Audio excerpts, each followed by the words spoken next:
ನಮಸ್ಕಾರ ಸ್ನೇಹಿತರೆ. ಪ್ರತಿಯೊಂದು ಪ್ರಶ್ನೆಗೂ ಉತ್ತರ ಇದ್ದೇ ಇರುತ್ತೆ. ಇಷ್ಟು ದಿವಸ ನಮಗೆ ಡಾಲರ್ ನಿಂದಾಗ್ಲಿ ಅಮೆರಿಕದಿಂದಾಗ್ಲಿ ಅಂತಹ ದೊಡ್ಡ ಕಷ್ಟ ಬಂದಿರಲಿಲ್ಲ. ಹಾಗಾಗಿ ನಾವು ಡಾಲರ್ ನ ಮುಟ್ಟೋದಿಕ್ ಹೋಗಿರ್ಲಿಲ್ಲ, ಅಮೆರಿಕದ ತಂಟೆಗೆ ಹೋಗಿರ್ಲಿಲ್ಲ. ಯಾವಾಗ ಹುಚ್ಚಪ್ಪ ಟ್ರಂಪ್ ಅಧಿಕಾರಕ್ಕೆ ಬಂದೋ ಈತನ ಹುಚ್ಚಾಟಗಳು ಅತಿರೇಕ ಮೀರ್ತು. ಈಗ ಭಾರತ ಸಹ ಡಿಸೈಡ್ ಮಾಡಿದೆ, ಡಾಲರ್ಗೆ ಚಕ್ಮ ಕೊಟ್ಟಿದೆ. ಬ್ರಿಕ್ಸ್ ಕರೆನ್ಸಿ ಲಾಂಚ್ ಮಾಡೋದಕ್ಕೆ ಇದೇ ಪರ್ಫೆಕ್ಟ್ ಟೈಮು.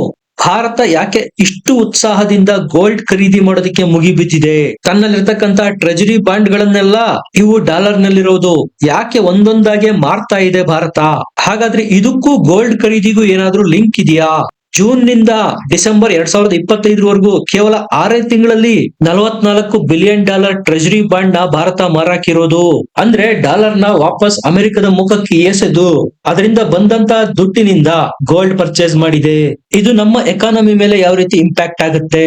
ಸರ್ವಾಧಿಕಾರಿ ಡಾಲರ್ ನ ತಾನಾಶಾಹಿಗೆ ಮುಖ ಕಟ್ಟಿ ಒಡೆದಂತೆ ಇದು. ಟ್ರಂಪ್ 500% ಟ್ಯಾರಿಫ್ ಹಾಕಿದ ನಂತರ ಸಹ ಭಾರತದ GDP ಯ ಬೆಳವಣಿಗೆ ದರ ತಗ್ಗಿಲ್ಲ ಬಗ್ಗಿಲ್ಲ. ನಿಮಗೆ ಅನುಮಾನ ಬರ್ಬೋದು, ಡಾಲರ್ ವ್ಯಾಲ್ಯೂ ಒಂದ್ ವರ್ಷದ ಕೆಳಗೆ 85 ಇದ್ದಿದ್ದು ಈಗ ₹5 ಜಾಸ್ತಿಯಾಗಿ 90 ಕ್ರಾಸ್ ಆಗಿದೆ. ಆದ್ರೂ ಸಹ ನಮ್ಮ GDP ಯ ಗ್ರೋತ್ ಕಡಿಮೆ ಆಗಿಲ್ವಲ್ಲ? ಏನಿದು ರಹಸ್ಯ? ಇಲ್ಲೇ ಬರೋದು ನೋಡಿ ಗೋಲ್ಡ್ ಮ್ಯಾಟ್ರು. ಚಿನ್ನದ ಆಟ ಇದು. ಅಮೆರಿಕ ಚಾಪೆ ಕೆಳಗ್ ತೂರಿದ್ರೆ ಭಾರತ ರಂಗೋಲಿ ಕೆಳಗ್ ತೂರುತ್ತೆ. ಕಳೆದ ಒಂದೂವರೆ ವರ್ಷದಲ್ಲೇ ಭಾರತ 106 ಟನ್ ಗೋಲ್ಡ್ ಅನ್ನ ಪರ್ಚೇಸ್ ಮಾಡಿರೋದು. ತನ್ನ ವಿದೇಶಿ ಮುದ್ರಾ ಭಂಡಾರದಲ್ಲಿ ಭಾರತ ಡಾಲರ್ ನ ಪದೇ ಕಡಿಮೆ ಮಾಡ್ತಾ ಇದೆ, ಸಂಪೂರ್ಣ ಗೋಲ್ಡ್ ಆಗಿ ಪರಿವರ್ತನೆ ಮಾಡಿದೆ. ಡಾಲರ್ಗೆ ಪರ್ಯಾಯವಾಗಿ ಚಿನ್ನನೇ ಯಾಕೆ ಅಂದ್ರೆ ಡಾಲರ್ ನ ಬೆಲೆ ಏರಿಕೆ ಆಗುತ್ತೆ ಮತ್ತು ಇಳಿಕೆನೂ ಆಗ್ತಾ ಇರುತ್ತೆ. ಆದ್ರೆ ಚಿನ್ನದ ಬೆಲೆ ಅಂತಾರಾಷ್ಟ್ರೀಯ ಮಾರುಕಟ್ಟೆನಲ್ಲಿ ಎಲ್ಲಾ ಕಡೆ ಒಂದೇ ಇರುತ್ತೆ. ನೀವು ಎಲ್ಲೇ ಹೋಗಿ ಚಿನ್ನ ಖರೀದಿ ಮಾಡಿ, ಚಿನ್ನ ಮಾರಿ ಅದೇ ರೇಟೇ ಇರುತ್ತೆ. ಅದರ ಡಿಮ್ಯಾಂಡ್ ಸಪ್ಲೈ ನಲ್ಲಿ ಯಾವುದೇ ರೀತಿಯ ಅತಿರೇಕದ ಏರಿಳಿತಗಳು ಆಗೋದಿಲ್ಲ ಡಾಲರ್ ನಲ್ಲಾದಂತೆ. ಇನ್ನು ಮುಂಬರಲಿರುವ ಕೆಲವೇ ತಿಂಗಳಲ್ಲಿ ಇನ್ನೂ $10 ಬಿಲಿಯನ್ ಟ್ರೆಜರಿ ಬಾಂಡ್ ಗಳನ್ನ ಭಾರತ ಅಮೆರಿಕದ ಮುಖಕ್ಕೆ ಎಸಿತಾ ಇದೆ. ಇಷ್ಟೆಲ್ಲ ಸರ್ಕಸ್ ಮಾಡಿದ್ರು ಭಾರತಕ್ಕೆ ಏನ್ ಲಾಭ ಆಗ್ತಾ ಇದೆ? ದಿನೇ ಡಾಲರ್ ಬೆಲೆ ಏರಿಕೆ ಆಗ್ತಾ ಇದೆ ಅಂತ ನೀವು ಕೇಳ್ಬೋದು. ಇದನ್ನೇ ಹೇಳೋದು ನಿಯಂತ್ರಿತ ಹಣದುಬ್ಬರ. ಕೆಲವರು ನೆಗೆಟಿವ್ ಕಮೆಂಟ್ ಹಾಕ್ತಾರೆ, 85 ಇದ್ದಿದ್ದು 90 ಆಗಿದೆ ಅಂತ ನೀನೇ ಹೇಳ್ದೆ. GDP ಗ್ರೋತ್ ಆಗ್ತಾ ಇದೆ ಅಂತಾನು ಹೇಳ್ತಾ ಇದೀಯಾ. ಹೆಂಗಿದೆಲ್ಲ ಅಂತ ಅದ್ರ ಬಗ್ಗೆನೇ ಹೇಳೋದಕ್ಕೆ ಈ ವಿಡಿಯೋ. ಒಂದ್ ಸಣ್ಣ ಎಕ್ಸಾಂಪಲ್ ಕೊಡ್ತೀನಿ ನಿಮ್ಗೆ. ಭಾರತದಿಂದ ಹೊರಗೆ ಭಾರತದ ಮೂಲ ನಿವಾಸಿಗಳು, ಅದು ಅಮೆರಿಕ ಆಗಿರ್ಬೋದು, ಬೇರೆ ಯಾವುದೇ ದೇಶ ಆಗಿರ್ಬೋದು, ಕೆಲಸ ಮಾಡ್ತಾರೆ. ಅಲ್ಲಿ ಅವರಿಗೆ ಸಂಪಾದನೆ ಡಾಲರ್ ಅಲ್ಲಾಗುತ್ತೆ.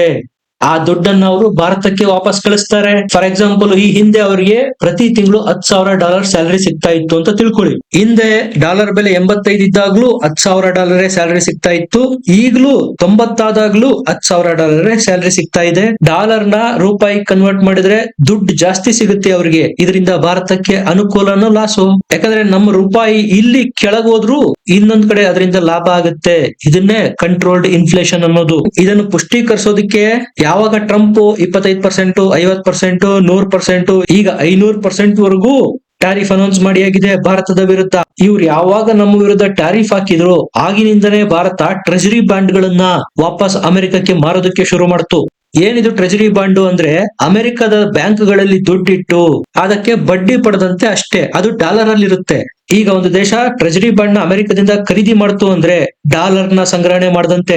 ನಾವು ಡಾಲರ್ಗೆ ಬೇಡಿಕೆ ಇಟ್ಟಂತೆ ಡಾಲರ್ಗೆ ಡಿಮ್ಯಾಂಡ್ ಹೆಚ್ಚಾಗ್ತಾ ಹೋಗುತ್ತೆ ಇದರಿಂದ. ಹಾಗಾಗಿ ನೋಡಿ, ಎಲ್ಲಾ ದೇಶಗಳು ಡಾಲರ್ ಮೊರೆ ಹೋಗೋದ್ರಿಂದ ಯೂನಿವರ್ಸಲಿ ಅಕ್ಸೆಪ್ಟೆಡ್ ಕರೆನ್ಸಿ ಅದು. ಈ ಡಾಲರ್ ನಿಂದನೇ ಅಮೆರಿಕ ದೇಶಗಳ ಮೇಲೆ ಗುಂಡಗರ್ದಿ ಮಾಡುತ್ತೆ. ಈ ಅಹಂಕಾರನ ಬ್ರಿಕ್ಸ್ ದೇಶಗಳು ಸೇರಿ ಮುರಿತಾ ಇದಾವೆ. ಅದನ್ನ ಮುಂದೆ ಹೇಳ್ತೀನಿ. ನಾನು ಹೇಳ್ದೆ ಟ್ರೆಜರಿ ಬಾಂಡ್ ಗಳನ್ನ ಮಾರೋದಕ್ಕೆ ಶುರು ಮಾಡ್ತು ಭಾರತ. ಆ ದುಡ್ಡನ್ನ ನಾವು ಎಲ್ಲಿ ಇನ್ವೆಸ್ಟ್ ಮಾಡ್ತಾ ಇದೀವಿ? ಚಿನ್ನದ ಮೇಲೆ. ಚಿನ್ನ ಖರೀದಿ ಮಾಡ್ತಾ ಇದೀವಿ. ಸೆಪ್ಟೆಂಬರ್ 2025 ಡಾಟಾ ಪ್ರಕಾರ ಭಾರತದ ಬಳಿ ಇರ್ತಕ್ಕಂಥ ಚಿನ್ನ ಎಷ್ಟು ಗೊತ್ತಾ? ಈಗ 880 ಟನ್. ಕಳೆದ ವರ್ಷ ಒಂದೇನೆ ಭಾರತ 73 ಟನ್ ಚಿನ್ನ ಖರೀದಿ ಮಾಡಿದೆ. ಈಗ ಅಂತಾರಾಷ್ಟ್ರೀಯ ಮಟ್ಟದಲ್ಲಿ ಟ್ರೇಡ್ ಆಗೋದು ಹೇಗೆ? ಆ ದೇಶಗಳಲ್ಲಿರ್ತಕ್ಕಂಥ ಚಿನ್ನದ ರಿಸರ್ವ್ ಮೇಲೆ. ಇನ್ನೂ ಸಿಂಪಲ್ ಆಗಿ ನಿಮಗೆ ಇದನ್ನ ಹೇಳ್ಬೇಕು ಅಂದ್ರೆ, ಯಾವ ದೇಶದ ಬಳಿ ಚಿನ್ನದ ರಿಸರ್ವ್ ಜಾಸ್ತಿ ಇರುತ್ತೋ ಆ ದೇಶದ ಕರೆನ್ಸಿ ಸ್ಟ್ರಾಂಗ್ ಆಗಿರುತ್ತೆ. For example, China, America, Germany ಈ ದೇಶಗಳನ್ನ ತೆಗೆದುಕೊಳ್ಳಿ. ಸಾವಿರಾರು ಟನ್ ಚಿನ್ನದ ಸಂಗ್ರಹ ಇದೆ ಈ ದೇಶಗಳ ಬಳಿ. ಅಮೆರಿಕ ಅಲ್ಲ, ಅವರಪ್ಪ ಬಂದ್ರು ಜರ್ಮನಿ, ಚೀನಾದಂತಹ ದೇಶಗಳ ಕರೆನ್ಸಿನ ಟಚ್ ಮಾಡೋದಕ್ಕೂ ಆಗೋದಿಲ್ಲ. ಅವರ ಮನಸ್ಸಿಗೆ ಬಂದಂತೆ ಏರಿಳಿತ ಮಾಡೋದಕ್ಕೆ ಸಾಧ್ಯ ಇಲ್ಲ.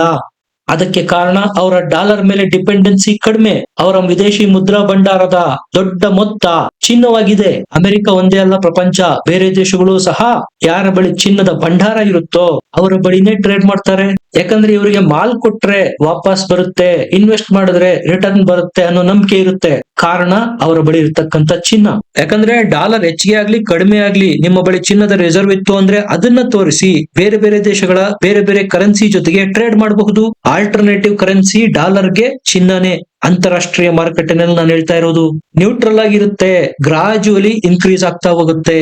ಇನ್ನು ಸರಳವಾಗಿ ಹೇಳ್ಬೇಕು ಅಂದ್ರೆ ನಿಮ್ಮ ಬಳಿ ಚಿನ್ನದ ರಿಸರ್ವ್ ಎಷ್ಟಿರುತ್ತೋ ಅಷ್ಟನ್ನ ಮಾತ್ರ ನೀವು ಸಾಲ ತಗೊಳ್ಳೋದಿಕ್ಕೆ ಸಾಧ್ಯ. ನಿಮ್ಮ ಬಳಿ ಎಷ್ಟು ಗೋಲ್ಡ್ ರಿಸರ್ವ್ ಇರುತ್ತೋ ಆ ಪ್ರಮಾಣದಲ್ಲಿ ಮಾತ್ರ ನೀವು ಕರೆನ್ಸಿ ಪ್ರಿಂಟ್ ಮಾಡೋದಕ್ಕೆ ಸಾಧ್ಯ. ಭಾರತ ಸರ್ಕಾರ ರೂಪಾಯಿ ಪ್ರಿಂಟ್ ಮಾಡಿ ಬಡತನವನ್ನು ಹೋಗಲಾಡಿಸಬಹುದಲ್ಲ ಅಂತ ನೀವು ಕೇಳ್ಬೋದು. ಅದು ಹಾಗಾಗೋದಿಲ್ಲ. ಜಾಸ್ತಿ ಪ್ರಿಂಟ್ ಮಾಡಿ ಬಿಡೋದ್ರಿಂದ ಏನಾಗುತ್ತೆ, ಹಣದುಬ್ಬರ ಹೆಚ್ಚಾಗತ್ತೆ, ದಿನ ಬಳಕೆ ವಸ್ತುಗಳ ಬೆಲೆ ಗಗನ ಚುಂಬಿಸುತ್ತೆ. ಅಂದ್ರೆ ನಮ್ಮ ಎಕಾನಮಿಗೆ ನಾವೇ ಗುಂಡಿ ತೋಡ್ಕೊಂಡಂತೆ ಅದು. ಅದರ ಬದಲು ಶ್ರಮ ವಹಿಸಿ ಕೆಲಸ ಮಾಡಿ ದೇಶವನ್ನು ಅಭಿವೃದ್ಧಿ ಮಾಡಿ ಚಿನ್ನ ಸಂಗ್ರಹ ಜಾಸ್ತಿ ಮಾಡ್ಕೊಂಡ್ರೆ ನಮ್ಮ ರೂಪಾಯಿ ಬೆಲೆನೂ ಸ್ಟ್ರಾಂಗ್ ಆಗುತ್ತೆ. ಈಗ ನಿಮ್ಮ ಮನೆಯಲ್ಲೇ ಫಿನಾನ್ಷಿಯಲ್ ಕ್ರೈಸಿಸ್ ಆಯ್ತು ಅಂತ ತಿಳ್ಕೊಳ್ಳಿ, ನೀವು ಸಾಲ ಕೇಳೋದಕ್ಕೆ ಹೋದಾಗ ನಿಮ್ಮ ಪ್ರಾಪರ್ಟಿ ಪೇಪರ್ ಆದ್ರೂ ಇಡಬೇಕು, ನಿಮ್ಮ ಬಳಿ ಇರ್ತಕ್ಕಂಥ ಚಿನ್ನನಾದ್ರೂ ಇಡಬೇಕು. ಇದೇ ದೇಶಕ್ಕೂ ಅಪ್ಲೈ ಆಗೋದು. ನಮಗೆ ಅಂತಾರಾಷ್ಟ್ರೀಯ ಬ್ಯಾಂಕ್ ಗಳಲ್ಲಿ ಸಾಲ ಸಿಗೋದು ಸಹ ನಮ್ಮ ಬಳಿ ಎಷ್ಟು ಚಿನ್ನ ಇದೆ ಅನ್ನೋ ಆಧಾರದ ಮೇಲೆ. ಸೆಕ್ಯೂರಿಟಿ ಇಲ್ಲದೆ ಯಾರು ಸಾಲ ಕೊಡೋದಿಲ್ಲ. ಗೋಲ್ಡ್ ಮೇಲೆ ಯಾಕೆ ಇಷ್ಟೆಲ್ಲಾ ಚಟುವಟಿಕೆಗಳಾಗಬೇಕಪ್ಪ ಅಂದ್ರೆ ಇದನ್ನ ಯಾರು ಟ್ಯಾಂಪರ್ ಮಾಡೋದಿಕ್ಕೆ ಬರೋದಿಲ್ಲ, ಗೋಲ್ಡ್ ಪ್ರೈಸ್ ನ ಡಿಕ್ಟೇಟ್ ಮಾಡೋದಿಕ್ಕೆ ಬರೋದಿಲ್ಲ. ಹೆಚ್ಚಿಗೆ ಆದ್ರೆ ಎಲ್ರಿಗೂ ಹೆಚ್ಚಿಗೆ ಆಗುತ್ತೆ, ಕಡಿಮೆ ಆದ್ರೆ ಎಲ್ರಿಗೂ ಕಡಿಮೆ ಆಗುತ್ತೆ. ನೀವು ಅಮೆರಿಕದ ಡಾಲರ್ ತೆಗೆದುಕೊಂಡು ಹೋಗಿ ಪಾಕಿಸ್ತಾನದಲ್ಲಿ ಅದಕ್ಕೊಂದು ಬೆಲೆ ಇದೆ, ಭಾರತಕ್ಕೆ ಬಂದ್ರೆ ಇನ್ನೊಂದು ಬೆಲೆ. ಅದೇ ಗೋಲ್ಡ್ ಪಾಕಿಸ್ತಾನದಲ್ಲೂ 10 ಗ್ರಾಮ್ಗೆ ಫಿಕ್ಸ್ಡ್ ರೇಟು, ಭಾರತಕ್ಕೆ ಬಂದ್ರು 10 ಗ್ರಾಮ್ಗೆ ಫಿಕ್ಸ್ಡ್ ರೇಟು.